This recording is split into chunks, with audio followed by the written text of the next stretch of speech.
پھر ایک دن اس بڑے آدمی نے مجھے تمہارا پتہ دیا۔ کہنے لگا، ہمارا ایک آدمی زخمی ہے، اسے لے کر ہسپتال جاؤ اور شبانہ نامی نرس سے دوستی کرو۔ وہ ایک ارب پتی باپ کی اکلوتی بیٹی ہے۔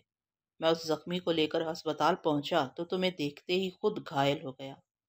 میرے دل نے بے اختیار کہا کہ تم میرے لیے پیدا کی گئی ہو، اور جو میرے لیے ہو میں اسے فریب نہیں دے سکتا، اپنی آمدنی کا ذریعہ نہیں بنا سکتا۔ تم اس روز ناراض ہو کر چلی گئی تو میرا دل ٹوٹ گیا، سچائی پر سے ایمان اٹھ گیا، لیکن یہ وقتی مایوسی تھی۔ اس دوران میں نے اسپتال کے کمپاؤنڈ میں چھپ چھپ کر تمہیں دیکھا ہے۔ تم روزانہ کار سے اتر کر اسپتال میں داخل ہونے سے پہلے ادھر ادھر دیکھتی تھی۔ میرے دل نے کہا، تم مجھے تلاش کر رہی ہو، سچائی اپنا اثر دکھا چکی ہے۔ وہ بڑا آدمی بار بار اصرار کر رہا تھا کہ میں تمہیں ڈھیل نہ دوں، فوراً ہی تمہیں اپنے دام میں لانے کے لیے کوئی چال چلوں۔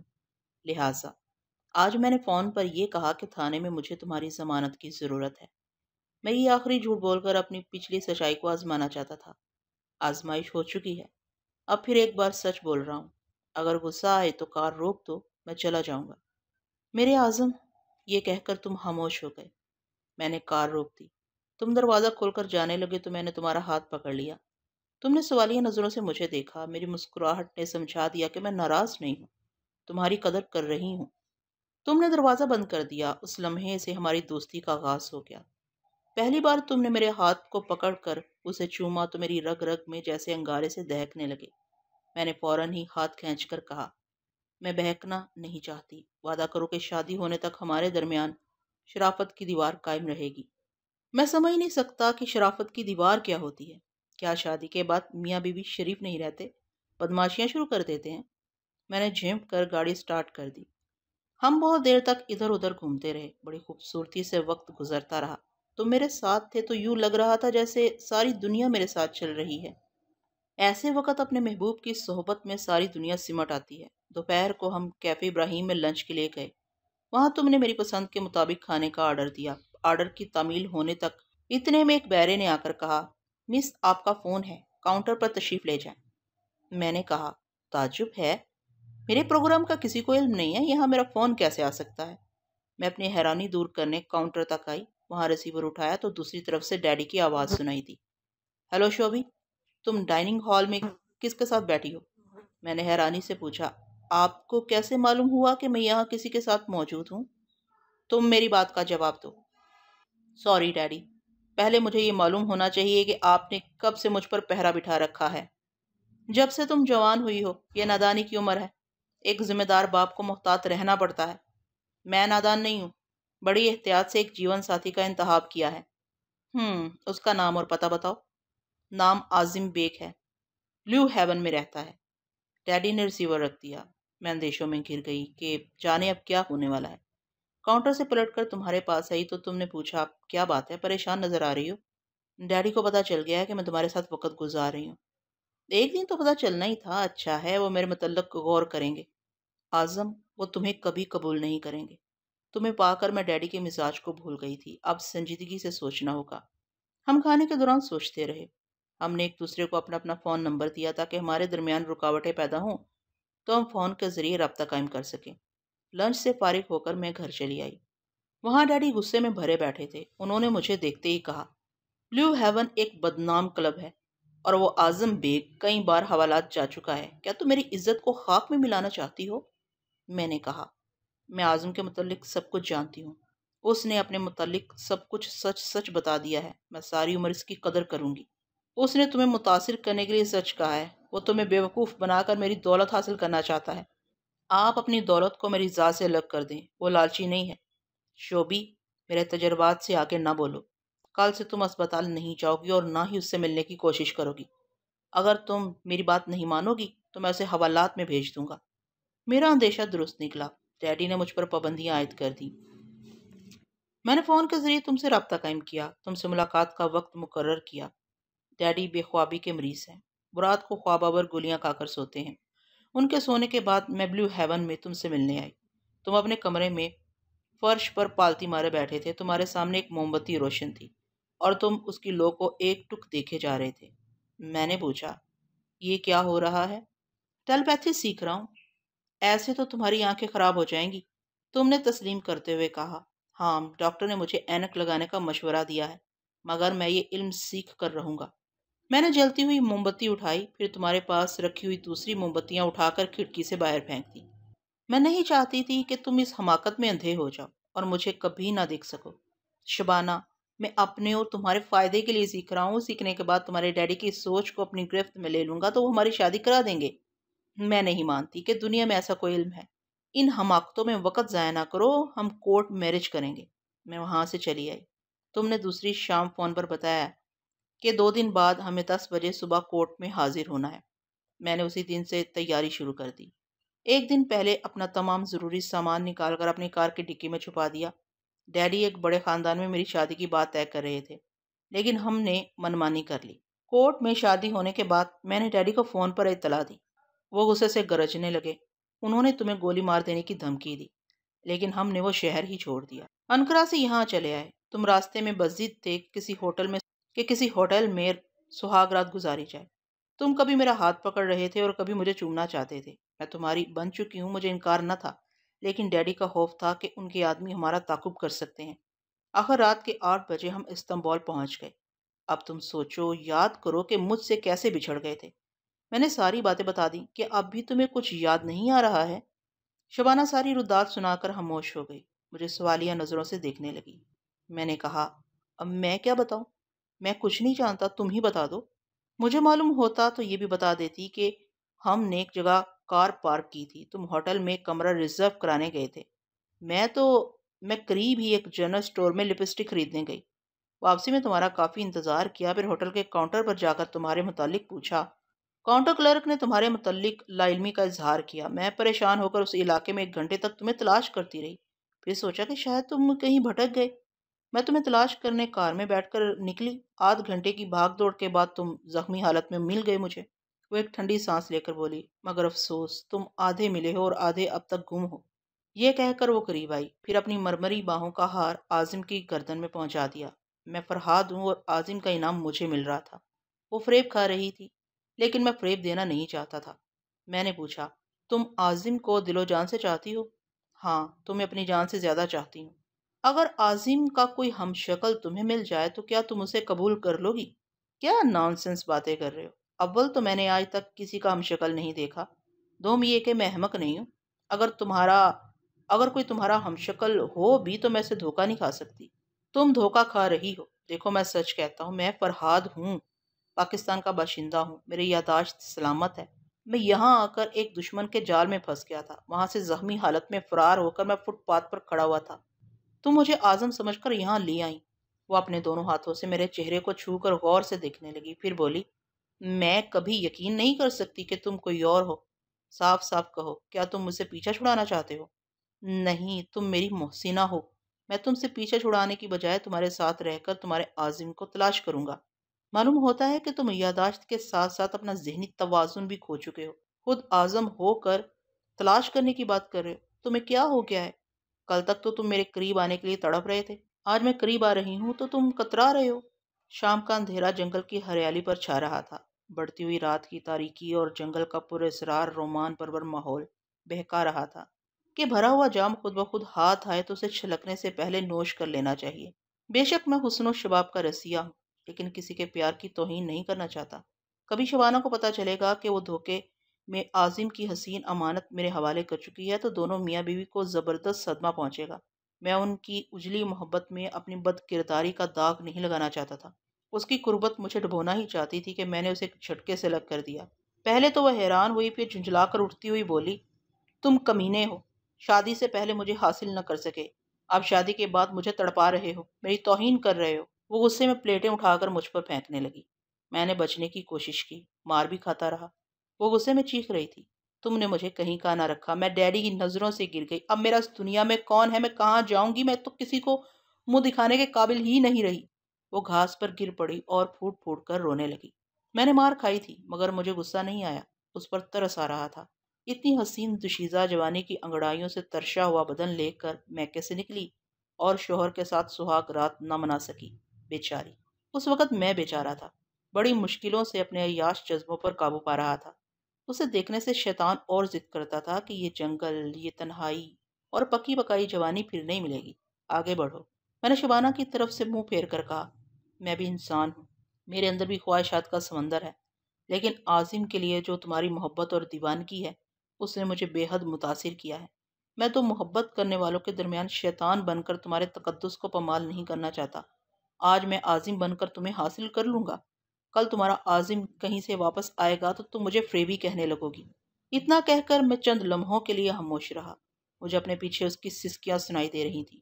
اب وہ سسکیاں میرے قریب آ رہی تھیں۔ میں نے کہا، شبانہ، میں تمہارے عظم کی قسم کھا کر کہتا ہوں کہ میری یادداشت سلامت ہے۔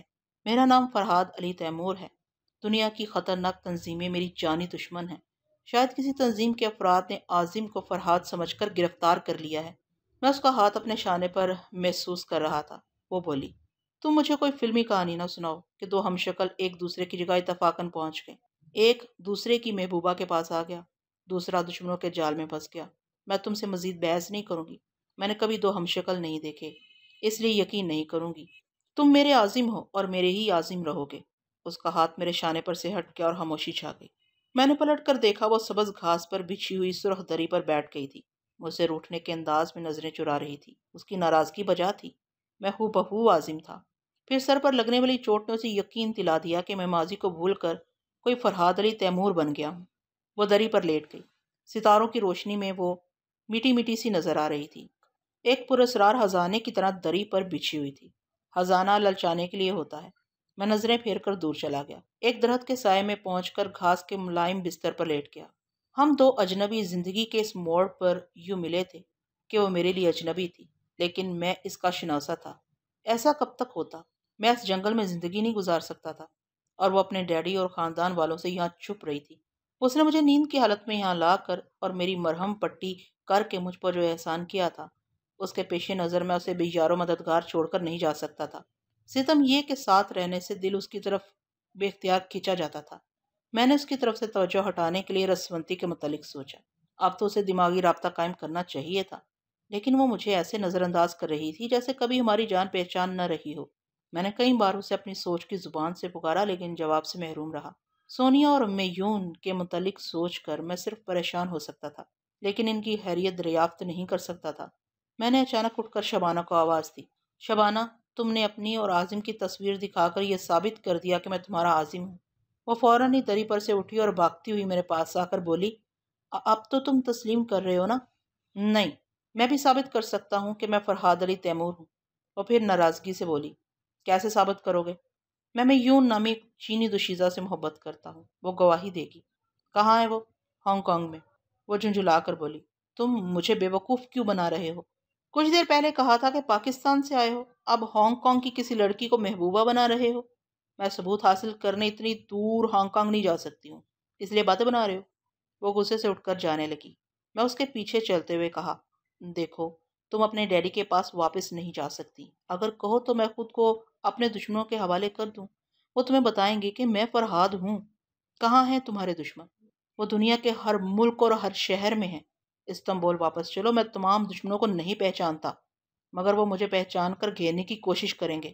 وہ مجھے دیکھتے ہوئے بولی، پتہ نہیں کن بدماشوں نے تمہیں زخمی کیا تھا۔ میں ایسی سنگ دل نہیں ہوں کہ ثبوت حاصل کرنے کی نادانی میں تمہیں دشمنوں کی طرف جانے دوں گی۔ تمہاری شرٹ پر لہو کے دھبے ہیں، اب تو لباس بدل لو۔ میں نے اپنے لباس کو دیکھتے ہوئے کہا، میرے فرحاد ہونے کا ایک ثبوت یہ لباس ہے۔ اعظم تم سے بچھڑنے کے وقت اس لباس میں نہیں ہوگا۔ ہاں، وہ سوٹ پہنے ہوئے تھا۔ تمہیں یہاں لا کر زخموں کی مرہم پٹی کرتے وقت میں نے سوچا تھا کہ تمہارا لباس کیسے بدل گیا۔ یہی تو سوچنے کی بات ہے۔ لباس نہیں بدلا تو ہم شکل بدل گئے ہیں۔ نہیں، وہ بولی، لباس بدل گیا ہے۔ بدماشوں اور چور اچکوں کا کیا بھروسہ؟ وہ سوٹ بہت قیمتی تھا، کسی نے اپنا لباس تمہیں پہنایا اور تمہارا سوٹ پہن کر چلتا بنا۔ میں سر پکڑ کر رہ گیا۔ وہ کسی طرح یقین نہیں کر سکتی تھی کہ اس کے سامنے میں نہیں تھا، عظیم ہی عظیم تھا۔ میں نے کہا، اچھا تم تو ارب پتی باپ کی بیٹی ہو، اس وقت بھی تمہارے پاس کافی رقم ہوگی۔ ہاں ضرور ہے۔ تو پھر میری بات مانو، ہم بڑی رقم کی رشوت دے کر فوراً پاسپورٹ بنائیں گے اور ہانگ کانگ جائیں گے، اور اگر میں وہاں خود کو فرحاد ثابت نہ کر سکا تو پھر کسی بحث و تکرار کے بغیر خود کو عظیم تسلیم کر لوں گا۔ تمہیں یاد نہیں ہے اپنا سوٹ کیس کھول کر دیکھو، ہم دونوں کے پاسپورٹ موجود ہیں، ہم فار ایسٹ کے کسی بھی ملک میں جا سکتے ہیں، لیکن میں اتنی دور جانا فضول سمجھتی ہوں۔ میں تیزی سے چلتا ہوا کار کے پاس آ کر ڈکی کھولنے لگا۔ وہ بھی میرے پیچھے بڑبڑاتی ہوئی آئی۔ تم خواہ چکر دے رہے ہو، میں کہے دیتی ہوں کہ ہانگ کانگ نہیں جاؤں گی۔ میں نے عاظم کا سوٹ کیس کھول کر تلاشی لی تو 2 پاسپورٹ ہاتھ آئے۔ میں نے انہیں کھول کر دیکھتے ہوئے پوچھا، پاسپورٹ رکھتے ہوئے بھی تم اس جنگل میں کیوں چلی آئیں؟ اپنے ڈیڈی سے دور اس ملک سے باہر بھی جا سکتی تھی۔ مجھے ڈر تھا کہ ایئرپورٹ جیسے اڈوں میں ڈیڈی کے آدمی مجھے تلاش کریں گے اور تمہیں نقصان پہنچانے کی کوشش کریں گے، اس لیے ہم استنبول آئے۔ جنگل میں اس لیے چلی آئی کہ تمہیں زخمی حالت میں اسپتال پہنچاتی تو وہاں اپنا نام، پتہ اور رشتہ سب کچھ لکھوانا پڑتا۔ میں نے پاسپورٹ کو دوبارہ سوٹ کیس میں رکھا، پھر ڈکی کو بند کرتے ہوئے کہا، اگر تمہیں اس بات کا پورا یقین ہے کہ میں عازم ہوں تو تمہیں اپنے شوہر کی خواہش کا احترام کرتے ہوئے میرے ساتھ ہانگ کانگ چلنا ہوگا۔ مگر کیوں؟ ہم وہاں پہنچ کر اپنے ہنی مون کا آغاز کریں گے، اور اگر ڈیڈی نے روکا تو؟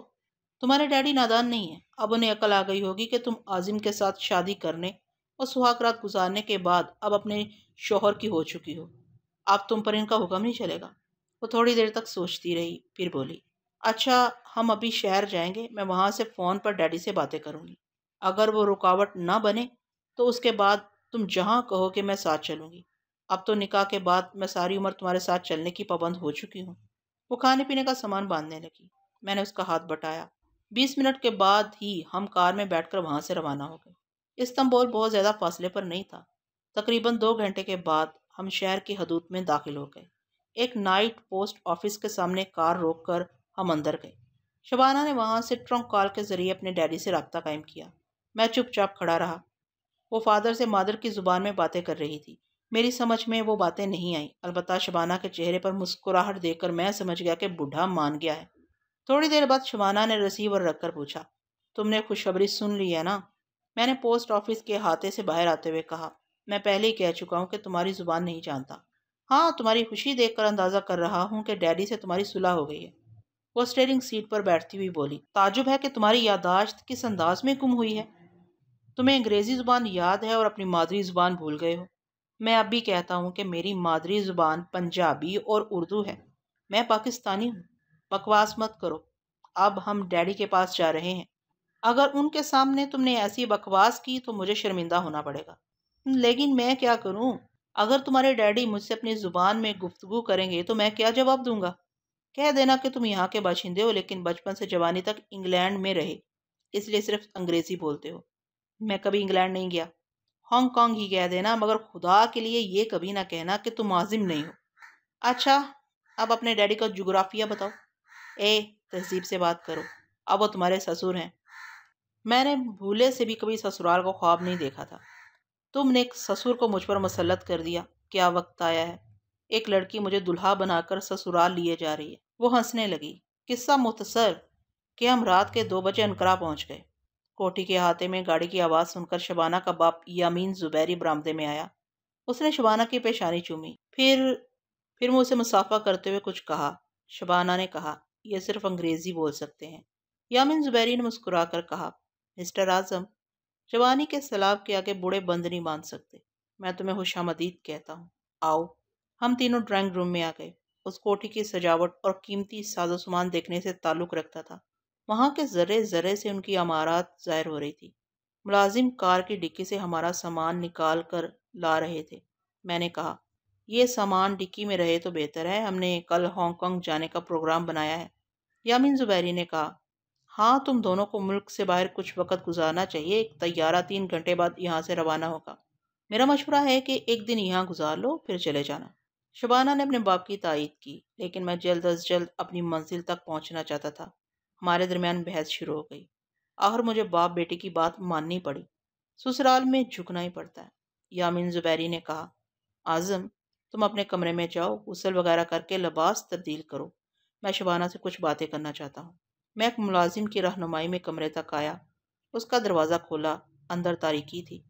تب اندھیرے میں آواز آئی، تم ریوالور کی زد میں ہو، واپس جانے کی پھرتی نہ دکھانا ورنہ پچھتانے کی نوبت نہیں ملے گی، سیدھے چلے آؤ۔